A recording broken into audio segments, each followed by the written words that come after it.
এইটা নাকি 18,000 টাকার একটা স্মার্টফোন, 17,999 টাকার এই ডিভাইসটার রিয়ারেও একটা ডিসপ্লে রয়েছে। এমনকি এই ডিসপ্লেতে আপনি আপনার নিজের চেহারা দেখে ছবি তুলতে পারবেন। তখন এই যে মেইন ক্যামেরা দিয়ে চাইলে সেলফি তোলা যাবে। আমরা কথা বলছি Oukitel C62 নিয়ে।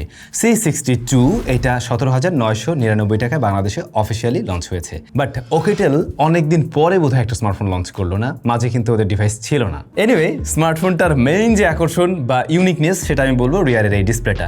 বলা চলে একটা স্মার্ট ওয়াচ এখানে ধরাই দিছে, লিটারেলি একটা স্মার্ট ওয়াচই আপনার মনে হবে। এবং এখান থেকে আপনি ওয়াচ ফেস চেঞ্জ করতে পারবেন, যেটা বলছিলাম যে ক্যামেরায় নিজেকে দেখতে পারবেন, মিউজিক প্লেয়ারকে কন্ট্রোল করা যাবে বা মিউজিক শোনা যাবে, সরাসরি গান শোনা যাবে এখান থেকে বা কন্ট্রোল নেওয়া যাবে। এরকম ইন্টারেস্টিং বেশ কিছু কাজ করা যায় ওইটা দিয়ে। সো ইন্টারেস্টিং কিছু আমরা এরকম কম দামের মধ্যেই দেখছি। স্মার্টফোনটা ওজনের দিক থেকে একদম কম না, বেশ বড়সড় একটা ডিভাইস, 220 গ্রামের মতো ওয়েট। বাই দ্য ওয়ে, ডিজাইনের কথা বলতে গেলে কার সাথে মেলে? S24 আলট্রার সাথে হুবহু মিল রাখছে বলা যেতে পারে। জাস্ট মনে হয় যেন ওইটার পাশে কেউ একটা ঘড়ি লাগাই দিয়েছে।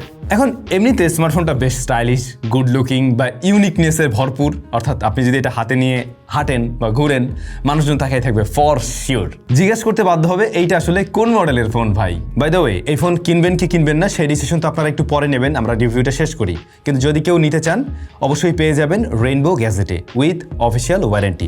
ভিডিও ডেসক্রিপশনে আমি রেইনবো গ্যাজেটের লিঙ্ক, সরাসরি এই প্রোডাক্টের পারচেস লিঙ্ক মেনশন করে দিচ্ছি। স্মার্টফোনটা totally plastic build, body frame এবং রিয়ার প্যানেলে প্লাস্টিক রয়েছে। রিয়ার প্যানেলটা একটু ফ্রস্টেড হওয়াতে ফিঙ্গারপ্রিন্ট কম দেখা যায়, স্টিল বসে এখানে কিছুটা। এটার বেশ কয়েকটা কালার ভ্যারিয়েন্টে পাওয়া যায় ফোনটা আর কি, তবে এই কালারটাও কিন্তু বেশ বোল্ড লাগছে।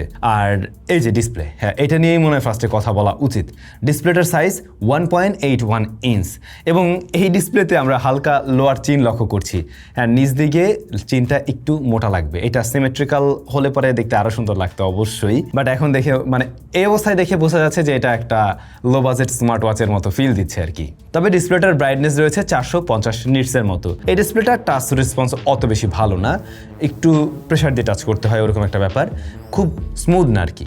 তাছাড়া ইউআইটাও ততটা স্মুথ নয়। এখান থেকে আমরা যে ধরনের কাজগুলো করতে পারবো, ফার্স্ট অফ অল আমরা ক্যামেরায় যেতে পারবো, দ্বিতীয়ত আমরা মিউজিক প্লেয়ারকে কন্ট্রোল করতে পারছি, তৃতীয়ত আমরা এর আবার মানে ওয়াচ ফেসে চলে আসছি।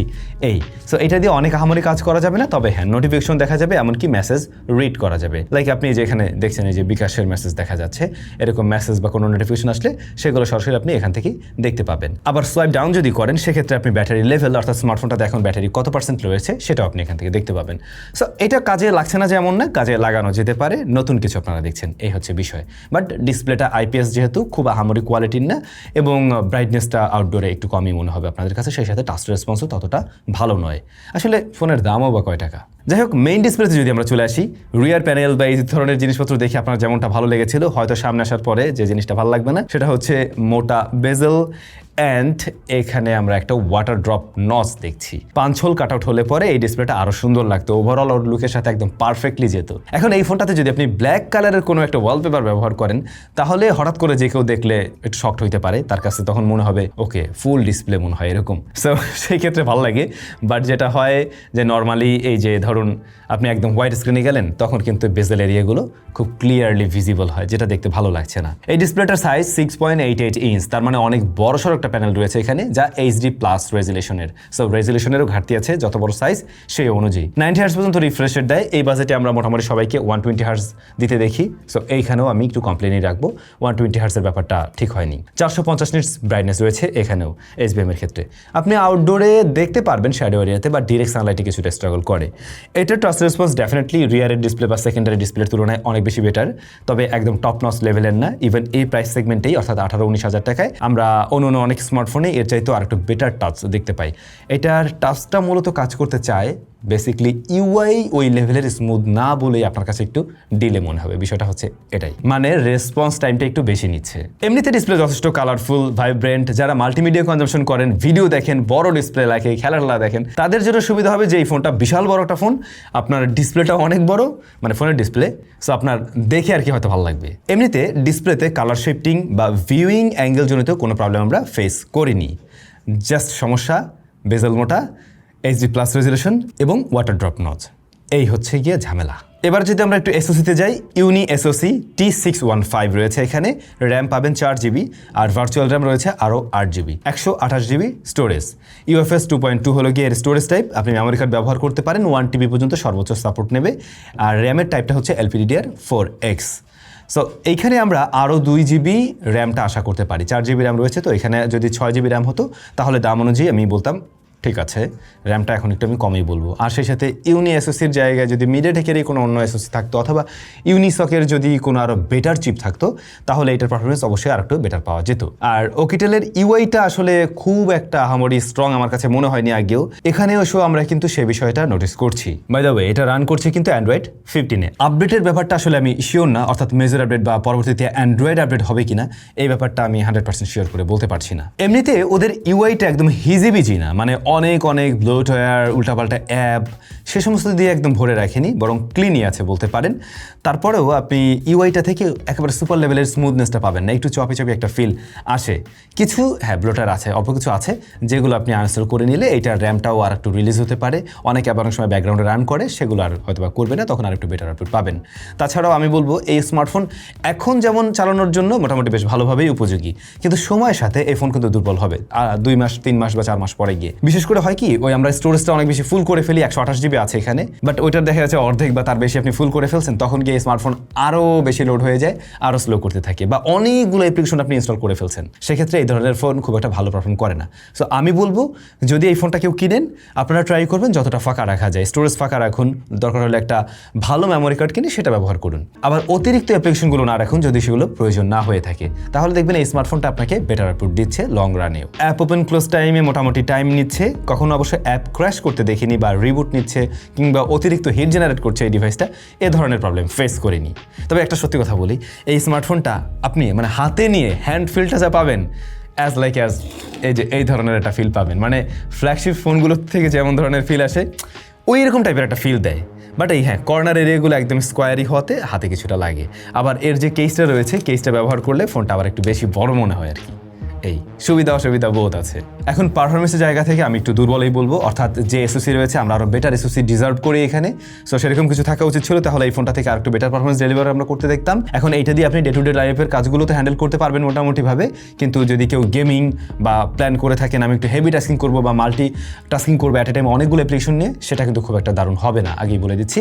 কারণ এখানে 4GB র্যাম রয়েছে, তাছাড়া র্যাম ম্যানেজমেন্ট একদম ওই লেভেলেরও না। সো আপনারা অ্যাট এ টাইম 2 থেকে 3টা অ্যাপ্লিকেশন ব্যবহার করছেন, ঠিক আছে, বাট এর উপরে গেলে ওর সামলাতে আসলে কষ্ট হয়ে যাবে এবং তখন ওই চপি ফিলটা আর একটু বেশি আসে বা একটু দুর্বল ফিল দেয়, এটা বোঝা যায়।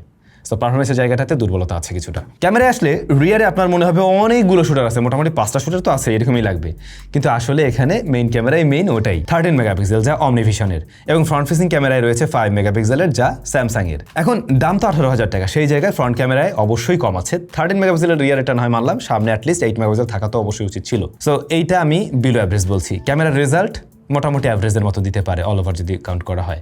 বিষয়টা দ্বারা এরকম, ইনডোরের ছবিতে আপনারা বেশ ভালো রকমের সফটনেস লক্ষ্য করবেন, ডিটেল ততটা পাবেন না। আবার আউটডোরে গেলে আপনারা ডিটেল তো ভালো পাবেন, কিন্তু ব্যাকগ্রাউন্ডে যদি বেশি হাইলাইট থাকে সেইখানে গিয়ে এক্সপোজার কন্ট্রোলিংয়ে আবার কন্ট্রোল হারাই ফেলে, তখন ততটা দারুণ রেজাল্ট দিতে পারে না।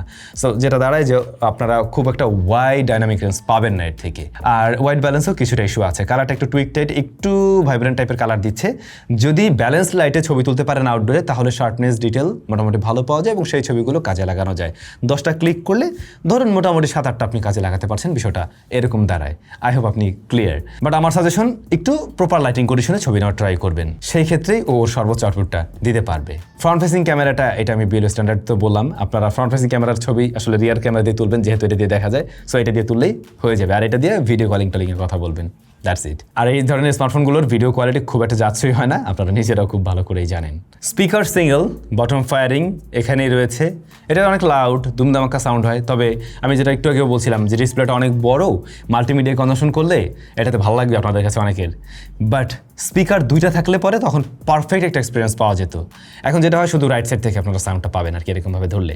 সো বটম ফায়ারিং সাউন্ড, এটার স্টেরিও মজা দিতে পারবে না, কিন্তু সাউন্ড মোটামুটি ক্লিয়ার আছে আর কি। একদম ফুল ভলিউমে গেলে হালকা একটু ডিস্টরশন লক্ষ্য করা যায়। ব্যাটারি আছে 5150 mAh অ্যান্ড 10 ওয়াটের চার্জিং সিস্টেমে পিছিয়ে আছে। ব্যাটারিটা মোটামুটি আমি স্ট্যান্ডার্ড জায়গায় ধরে নিচ্ছি। একদিন চালাতে পারবেন এই স্মার্টফোন খুব সহজেই, তাতে করে সমস্যা হবে না। HD+ রেজলিউশন হওয়াতে ব্যাটারি বার্ন ওখানে একটু কম করছে। ফিঙ্গারপ্রিন্ট সাইড মাউন্টেন্ট, এই যে এটার সাথে ইমপ্লিমেন্ট করা, মোটামুটি ফাস্ট অ্যাকুরেট, বাট অ্যানিমেশনের কারণে আপনার কাছে একটু ডিলে লাগবে। এইটা একটা ফাঙ্কি স্মার্টফোন আমি বলতে পারি, বিশেষ করে রিয়ারের এই ডিসপ্লেটার কারণে। সো এইটা আপনাকে একটা ইউনিকনেস দেবে ফর শিওর। মানুষজন আপনাকে জিজ্ঞাসা করবে, আপনার বন্ধু বান্ধব জিজ্ঞাসা করবে, কী রে এটা কী ফোন। আপনি হ্যাঁ এই বাজেটের রেগুলার যে স্মার্টফোনগুলোর ফ্রন্ট ফেসিং ক্যামেরা তার তুলনায় বেটার আউটপুট বের করতে পারবেন, যেহেতু রিয়ারের ক্যামেরা দিয়েই আপনি ফ্রন্ট ক্যামেরার কাজ করতে পারছেন। ওই জায়গায় কিছুটা এগিয়ে থাকবেন, কিন্তু লিমিটেশনসেরও জায়গা রয়েছে অনেকগুলো। পারফরমেন্সের জায়গাটা আমরা ওই লেভেলের পাইনি যেখানে দুর্বলতা রয়েছে। দেন ডিসপ্লের জায়গায় ইমপ্রুভমেন্টের সুযোগ ছিল। এগুলো মোটামুটি একটু ঠিকঠাক করে আসলে এই ফোনটা একটা ভিন্ন ধর্মী স্মার্টফোন হিসেবে অনেকের কাছে গ্রহণযোগ্যতা থাকতো। এখন যদি আসলে কেউ একটু চান যে আমার এই ধরনের একটা ফোন দরকার যেটার রিয়ারে আসলে ডিসপ্লেটা আপনার কাছে ম্যাটার করতেছে, এটা কিন্তু খুব নেসেসারি কিছু না, বাট তারপরেও যদি ম্যাটার করে সেক্ষেত্রে আপনি দেখতে পারেন। বাকি ডিসিশনটা আপনাদের। আপনারা যদি আরেকটু বেটার পারফরমেন্সের স্মার্টফোন খুঁজে থাকেন এই বাজেটে পাবেন, আপনি চাইলে সেগুলোও দেখতে পারেন। কিন্তু আপনাদের কাছে কেমন লাগলো এই ডিভাইস কমেন্ট করে জানাবেন। কেউ নিতে চাইলে রেইনবো গ্যাজেটে 1 বছরের অফিসিয়াল ওয়ারেন্টি সহ পারচেস করতে পারবেন, ডেসক্রিপশনে লিঙ্ক দেওয়া আছে।